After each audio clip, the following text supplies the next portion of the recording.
राष्ट्रपति Vladimir Putin की बड़ी बात हो रही है, उनकी स्ट्रेंथ की बात हो रही है, उनके सामने चुनौतियों की बात हो रही है। लेकिन पुतिन का पावर क्या, पावर सर्कल क्या है, जल्दी से अब आपको बताते हैं कि पुतिन का पावर सर्कल क्या है। सर्गेई शोइगु ये रूस के रक्षा मंत्री हैं, पुतिन के उत्तराधिकारी माने जाते हैं। पुतिन के फैसलों में शोइगु की अहम भूमिका मानी जाती है और क्रीमिया पर जीत का श्रेय भी इन्हीं को जाता है। यह सर्गेई शोइगु रूस के रक्षा मंत्री हैं और उत्तराधिकारी भी माने जाते हैं। यूक्रेन पर हमले और जीत की जिम्मेदारी भी इनके ऊपर है। 1999 के जो अगर हम नेक्स्ट नेम बात करें, ये वालरी गेरासिमोव की हम बात करें, ये आर्मी चीफ है। यूक्रेन पर हमले की जिम्मेदारी है, जीत की जिम्मेदारी इनके ऊपर है। हालांकि 11 दिन तक तो ये युद्ध खिंच गया है, अभी और कितना लंबा चलेगा कुछ कहा नहीं जा सकता।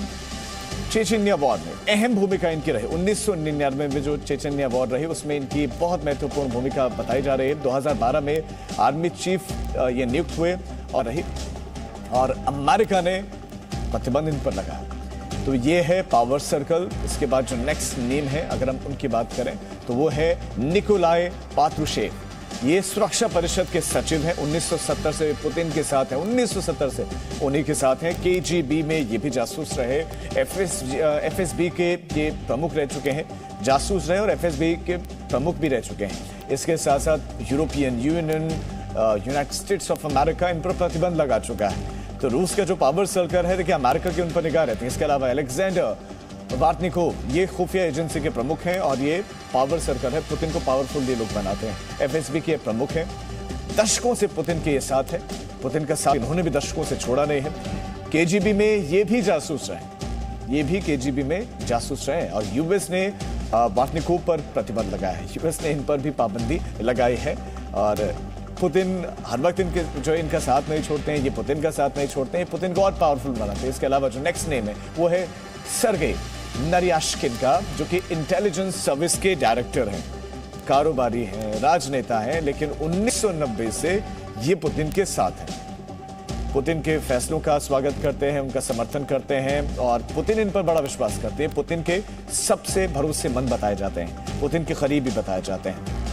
इसके अलावा सर्गेई लावरोव जो कि इस वक्त विदेश मंत्री, आप अक्सर इनके बयान सुन रहे होंगे, ये सीनियर डिप्लोमेट्स में से एक हैं और अभी रशिया का एक तरीके से जो भी बातें हैं ये सामने आकर रख रहे हैं। यूएन में रूस के स्थायी प्रतिनिधि ये रह चुके हैं यूएन में। इसके साथ साथ सीरिया में अमेरिकी कार्रवाई का विरोध इन्होंने किया था।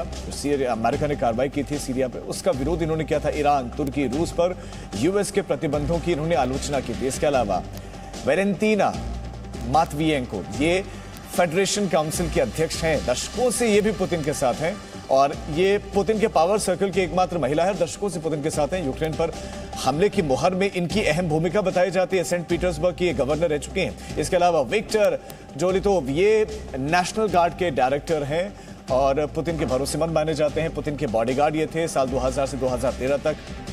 पीएम राष्ट्रपति के सिक्योरिटी चीफ रहे। 2016 में नेशनल गार्ड के ये प्रमुख रह चुके हैं। तो ये है पुतिन का पावर सर्कल।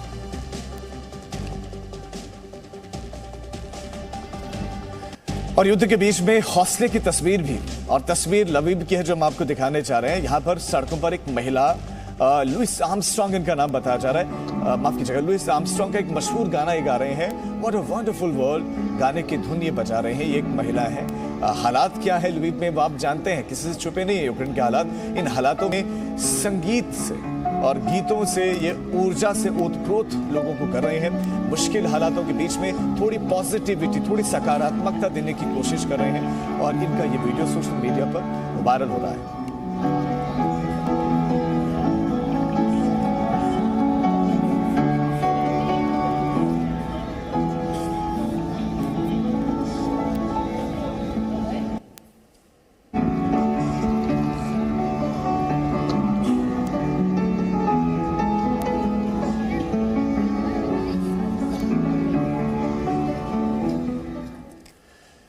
यूक्रेनी सेना का रूस पर पलटवार भी इस बीच में आया है और यूक्रेनी सेना ने एक वीडियो जारी किया है और वीडियो में रूसी सेना पर हमले की कुछ तस्वीरें हैं। वीडियो जारी करके बड़ी तबाही का दावा किया गया है।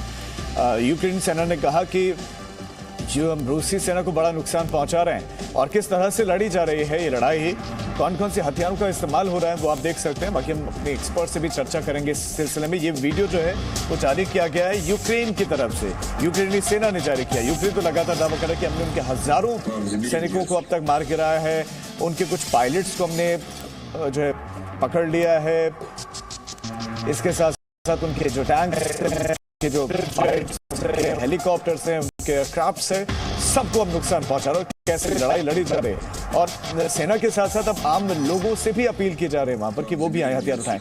और आम जो युवा है, जो यूथ है वहां का, वो अपने परिवार वालों को अच्छी जगह पर ले जाने के बाद खुद इंटरेस्टेड भी नजर आ रहा है इस युद्ध में। और कीव से तो ऐसी तस्वीरें भी आई कि वहां पर उनको ट्रेनिंग दी जा रही है, बड़े इंटरेस्टेड है वहां के युवा इस युद्ध में। और आपने देखा होगा कि जो वहाँ की प्रोमिनेंट पर्सनालिटीज हैं उन्होंने भी हथियार उठाए, संदेश देने की कोशिश की। राष्ट्रपति ज़ेलेंस्की तो लगातार बयान दे रहे हैं, उनको तो ये भी कहा गया था कि वो तो देश छोड़कर चले गए, लेकिन उन्होंने वीडियो जारी करके घर के भीतर का ही वीडियो दिखाया कि मैं तो घर पर ही हूँ, मैं कहीं नहीं गया, कहीं नहीं भागा। अब ये जो वीडियो है ये उन्होंने जारी किया है। खास मेहमान हमारे साथ लगातार बने हुए प्रोफेसर जीजी द्विवेदी जी हमारे साथ हैं, एजीबी जैनी जी हमारे साथ हैं, हमारे साथ आरएस मल्होत्रा साहब है। जैनी सर, मैं आपके पास आना चाहता हूं कि क्या थोड़ा सा गच्चा खा गई रशियन आर्मी या रूसी जो नेतृत्व है, क्योंकि उनको शायद लगा होगा कि ज़ेलेंस्की हथियार डाल देंगे, उन्होंने हथियार डाला नहीं, उल्टा वो लगातार बयान जारी करते रहे और आम लोगों को भी संघर्ष में उतरने के लिए उन्होंने एक तरीके से प्रेरित कर दिया।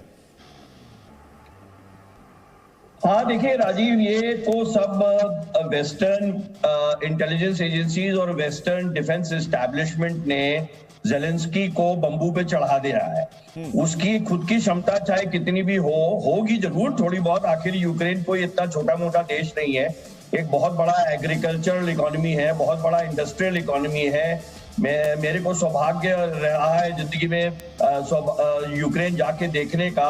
बड़ी नेशनलिस्टिक फीलिंग और बहुत नेशनलिस्ट, यूक्रेनियन एक बहुत नेशनलिस्ट आदमी होता है। तो जो ये रेजिस्टेंस तो करेंगे और रेजिस्टेंस कर भी रहे हैं, लेकिन आपने जो बात करी कि भाई जैसे कि आग में घी डालने वाली बात, तो ये आग में घी ही डाला जा रहा है। अगर आप इतिहास देखें तो 1947 से लेके अभी तक 226 कॉन्फ्लिक्ट दुनिया में हो चुके हैं, 226 जगह पर लड़ाइयां लड़ चुकी हैं। इसमें से 143 जगह यूएसए ने आग में घी डाला है। तो ये भी आग में घी डालने वाली ही बात हो रही, ये ज्यादा दिन नहीं चलेगी, क्योंकि ये दूर से रिमोट कंट्रोल वॉरफेयर, अपनी वॉरफेयर जो है, नेटो की वॉरफेयर जो है, वो ज़ेलेंस्की को और यूक्रेन को इस्तेमाल करके रूस को नीचा दिखाने की कोशिश कर रहे हैं। ऐसा आसानी से रूस नहीं हो जाएगा। It is a very big power. And Putin की जो आपने अभी जो पावर सर्कल दिखाई है, ये कोई उसका किचन कैबिनेट नहीं है, ये जी हाँ कैबिनेट नहीं, ये खिचड़ी कैबिनेट नहीं है Rajiv. They are all well trained, well experienced military man, diplomats, politicians and leaders, जो कि केजीबी में रह चुके हैं, एफजीबी में रह चुके हैं और 20-22 साल से ये इनका तजुर्बा है रशियन डिप्लोमेसी में। तो रशिया जो है, और Putin is not a small man. Putin ने कसम खाई हुई है कि जो कुछ भी पहले येल्सिन ने या गुर्बुचोव ने गलतियां की हैं और रशिया को ब्रेकअप करा, मैं रशिया को दोबारा सुपर पावर बनाऊंगा, और वो ये कोशिश कर रहे हैं और उसकी पावर को अंडररेट नहीं करना। ठीक है सर, आप ये कह रहे हैं लेकिन कि ये युद्ध ज्यादा लंबे समय तक नहीं चलेगा। आरएस मल्होत्रा सर, क्या आप जैनी सर की बातों से इत्तेफाक रखते हैं? दूसरा सर सवाल ये है कि आर्थिक प्रतिबंध लगाए जा रहे हैं, युद्ध ये अभी फिलहाल तो खत्म होता दिख नहीं रहा है, लेकिन जैनी सर जरूर कहना है कि ये ज्यादा दिन नहीं चलेगा। तो कितने दिन और झेल सकता है रशिया? क्योंकि अब उनके देश में भी इस तरह की बातें, आर्थिक प्रतिबंध है, इकोनॉमी डाउन।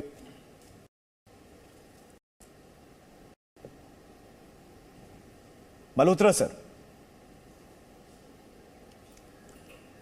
लगता है उन तक आवाज नहीं पहुंच रही। सर, यही सवाल जीजी द्विवेदी सर आपसे कि एक तरफ आर्थिक प्रतिबंध लग रहे हैं, अमेरिका के बयान, फिर नए सैंक्शंस की बातें हो रही हैं कि नए सैंक्शन पर और लगाए जाएं, गैस और तेल पर भी सैंक्शन लगा दिया जाए। तो इस तरह से कितने दिन ये युद्ध खींचेगा और कितने दिन तो यूक्रेन लड़ सकता, माफ कीजिएगा, रशिया लड़ सकता है इसे?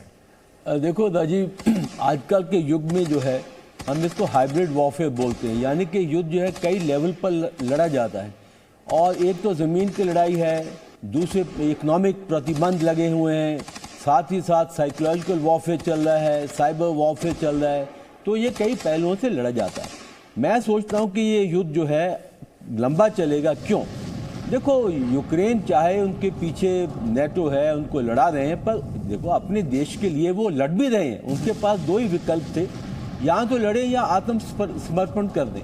तो उन्होंने आत्मसमर्पण नहीं किया है और 11वां दिन आ गया है। तो मैं बार बार ये बोलता हूँ, दूसरी चैनल पर भी ये बोलता हूँ कि देखो, अगर ये युद्ध बिल्टअप एरिया अर्बन वॉरफेयर में बदल गया तो ये ज़रूर लंबा चलेगा। और साथ ही साथ आप दो बातों का मैं दर्शकों को भी उनका ध्यान साझा करना चाहता हूँ कि एक यूक्रेन जो है एक इतिहास रच रहा है, क्योंकि एक छोटा सा देश जब बहुत बड़े देश का मुकाबला करता है तो ये इतिहास होता है अगली पीढ़ियों के लिए। और मुझे लगता है कि ये जो कीव की लड़ाई है, मैं उसको बोलूँगा बैटल ऑफ कीव, ये एक बहुत ऐतिहासिक लड़ाई होगी। इसका कल जो तुलना है वो स्टालिनग्राड, लेनिनग्राड, डायमंड फू के साथ होगी। बहुत बड़ी बात सर आप कह रहे हैं। आर.एस. मल्होत्रा सर तो कह रहे हैं कि ऐतिहासिक होगी लड़ाई, खासतौर पर कीव की लड़ाई। लेकिन मैं आपसे जानना चाहूंगा कि आपके हिसाब से ज़ेलेंस्की चाहते क्या, वो चाह क्या रहे हैं? वो लड़ तो रहे हैं लेकिन कोई दूसरा उनकी मदद नहीं कर रहा है। ऐसे वो कितने दिन तक लड़ सकते हैं, कुछ कहा नहीं जा सकता। एग्जैक्टली उनके मन में क्या चल रहा है इस वक्त? नहीं, ये तो नहीं कह सकते कि उनके मन में क्या चल रहा है, लेकिन जितने भी हालात अब तक या उन्होंने बयान दिए हैं या उनके लोग जो टीवी चैनलों के ऊपर भी बोलने आते हैं, उनसे एक बात तो जाहिर होती है कि यूक्रेन का मन बिल्कुल ये बन चुका है कि वो ईयू के मेंबर बनना चाहते हैं, वो नाटो के मेंबर भी बनना चाहते हैं।